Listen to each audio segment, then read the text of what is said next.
every Sunday you'll see me dressed as a priest, but that's not my real priest outfit.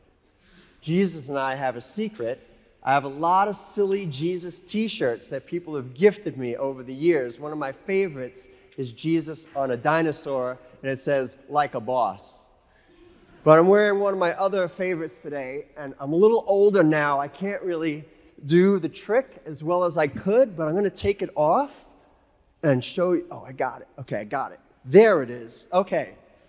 So that's my t-shirt for today. One of my favorites. It's hard to see, I know, but it's Superman and Wonder Woman in the Justice League, and Jesus is sitting in the middle. And he's just wearing his robe and his Birkenstocks like usual. And he says to them, "And that's how I save the world alone." One of my favorites. And I also think it's appropriate for today. Those heroes try to save the world over and over again and over again. But Jesus saved the world one time forever. The main difference is that he did not use violence. The image that we have created for us in the readings that we have on Palm Sunday are supposed to draw a contrast between Jesus alone, with a robe, with palms, on a donkey, contrasted with a different type of victory that might have been won by a general in his day, who would have conquered a city and then strode in the front of a parade with all of his troops on a great war steed with all of his armor and regalia.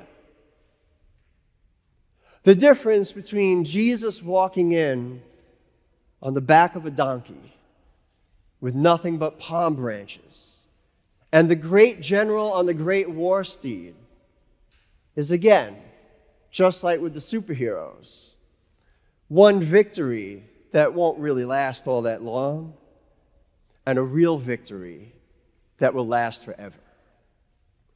One that was come about by violence, one that was come about by peace. That is the image that we have every Palm Sunday.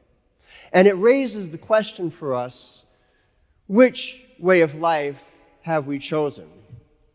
Which way of life are we choosing every day?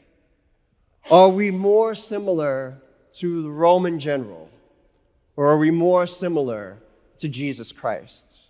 Remember, if we're listening to the story this morning, the Passion, Jesus is legally killed under the laws of the Roman Empire. Are we more like the Romans? Or are we more like Jesus Christ? A challenging question we get every year on Palm Sunday. And so the question becomes, what ought we to do as ambassadors of Christ? Were you here a couple of weeks ago when we had that wonderful reading from 2 Corinthians, where it asks us all to remember that indeed we are ambassadors of Christ, meaning that where we are, Christ is. Like an ambassador, we stand in for Jesus Christ. How are we doing, ambassadors of Christ? Another way to ask this question is, what is our relationship with violence as compared to Jesus's? Jesus, who would rather die than kill. How are we doing? It's a tough question. I think that there are two ways to approach it. One is to wonder about, how are we doing with having inner peace? And the other is to ask, how are we doing with being people of peace who promote peace? So first, how about inner peace? What are we doing to make sure that we have inner peace so that the way that we are in the world is peaceful? Of course, we have tools at our disposal. We have things like prayer. I'm glad we're all here praying today, longer than usual. Don't worry, brunch will still be there when we're done, wherever you're going to go. We do have prayer. We have meditation. It helps keep us centered. So I hope that all of us practice some form of prayer or meditation to help us stay centered. We have other good people in our lives. We have so many resources to help us be at peace.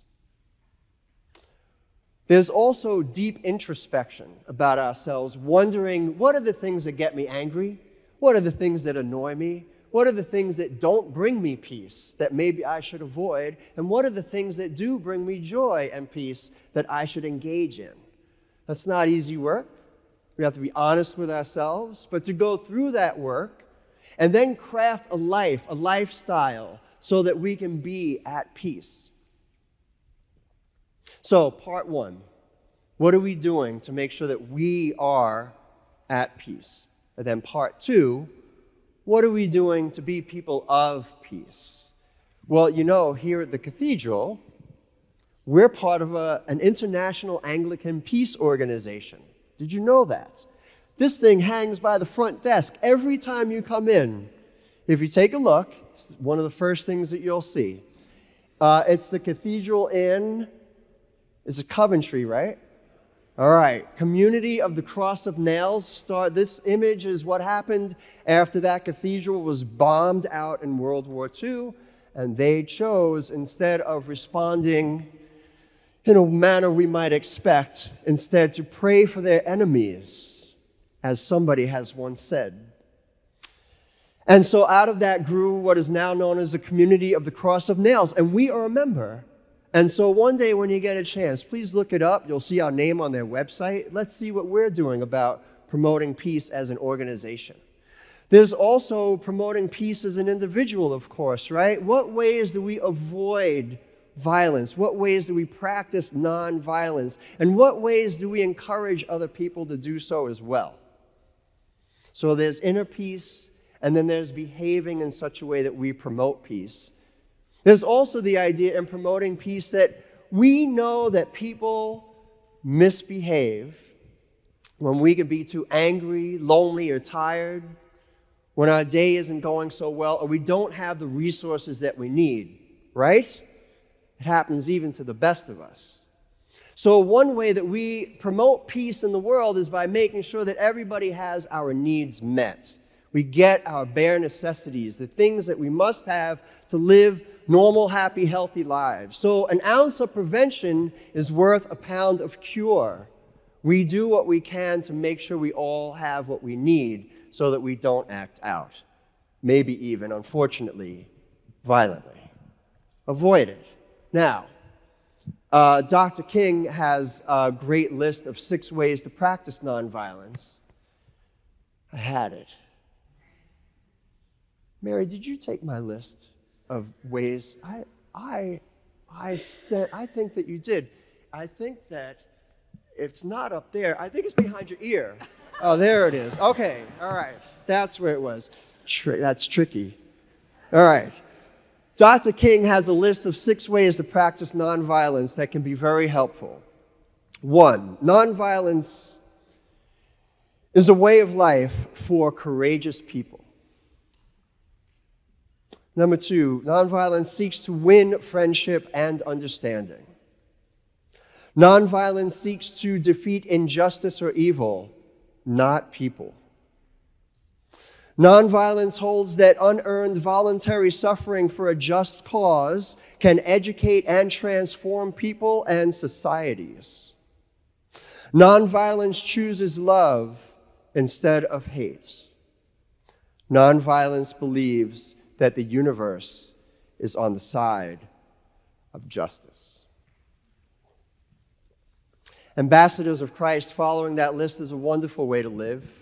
I hope that as we enter into Holy Week, beginning today with Palm Sunday, we might all take some time to see what we can do to follow the example of Jesus Christ and truly be his ambassadors and be people of peace, so that our world might be a place of peace, so that we might have peace within, so that we might exist in God's perfect kingdom of peace.